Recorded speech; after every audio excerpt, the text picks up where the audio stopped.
Welcome to my channel friends.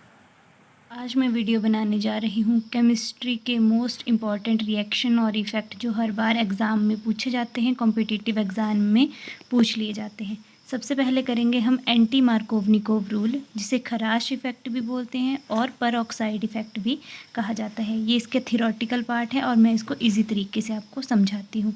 इन्होंने लिखा है कि जब हाइड्रोजन ब्रोमाइड को ऐड किया जाता है अनसिमेट्रिकल एल्कीन में, ये हाइड्रोजन ब्रोमाइड है, ये अनसिमेट्रिकल एल्कीन है, इसमें जब ऐड किया जाता है तो जो अटैकिंग रिएजेंट का नेगेटिव पार्ट है, ब्रोमीन इसका नेगेटिव पार्ट है, वो ऐसे कार्बन एटम के साथ ज्वाइन होगा जिसके पास ज़्यादा हाइड्रोजन एटम होंगे, और जो पॉजिटिव पार्ट है जैसे हाइड्रोजन, तो वो उस पार्ट के साथ ज्वाइन होगा इस रिएजेंट के जिसके पास लेस कार्बन एटम है। तो मैं आपको समझाती हूँ अनसिमेट्रिकल एल्कीन क्या होती है।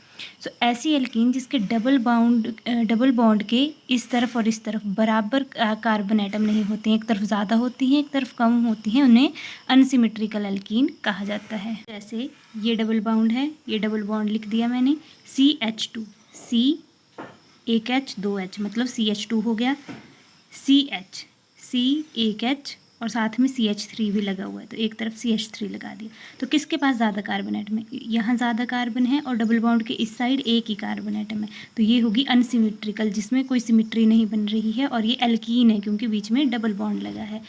और हाइड्रोजन ब्रोमाइड हम इसमें लिख देंगे, हाइड्रोजन पॉजिटिव है रिएजेंट और ब्रोमीन नेगेटिव है। अब ये किसकी प्रेजेंस में हो रहा है? परऑक्साइड की प्रेजेंस में हो रहा है, इसलिए इसको परऑक्साइड इफेक्ट भी बोलते हैं।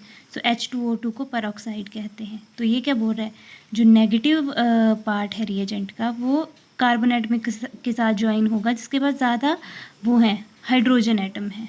ठीक है, तो इस वाले कार्बन के पास एक दो ज़्यादा हैं, और इस वाले कार्बन के साथ जो इसके डबल बॉन्ड के साथ में जुड़ा है, बिल्कुल पास में है, उसके पास एक ही है, और इस वाले के पास दो हैं, तो मतलब इसके पास ज़्यादा है, तो इसके पास जाके नेगेटिव पार्ट यानी ब्रोमीन जुड़ जाएगा।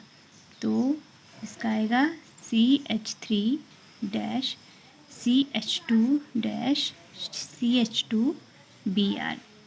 CH2Br मतलब इस CH2 के साथ ब्रोमीन नेगेटिव पार्ट जुड़ गया और पॉजिटिव पार्ट जिसके पास कम, ये इसके साथ जुड़ गया क्योंकि ज़्यादा हाइड्रोजन थे, और इस C के साथ सिर्फ एक H था इसके साथ, तो वो H था जो इस वाला पॉजिटिव वाला H था वो इसके साथ जुड़ गया, तो CH से ये बन गया CH2 और CH3 वैसे ही रहा।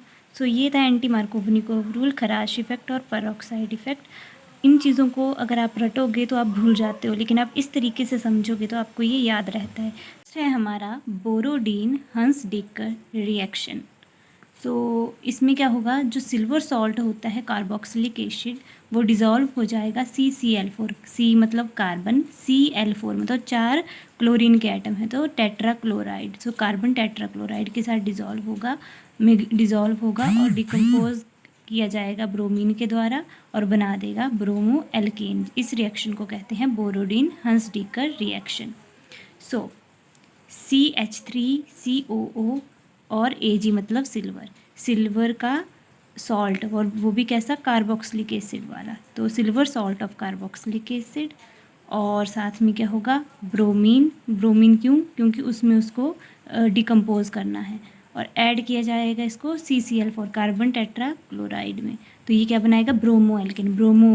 दो ब्रोमीन थी, Br और Br, एक ब्रोमीन यहाँ से उठा ली और CH3 के साथ, CH3 को एल्केन बोलते हैं, उसके साथ जुड़ गई तो बन गया ब्रोमो एल्केन।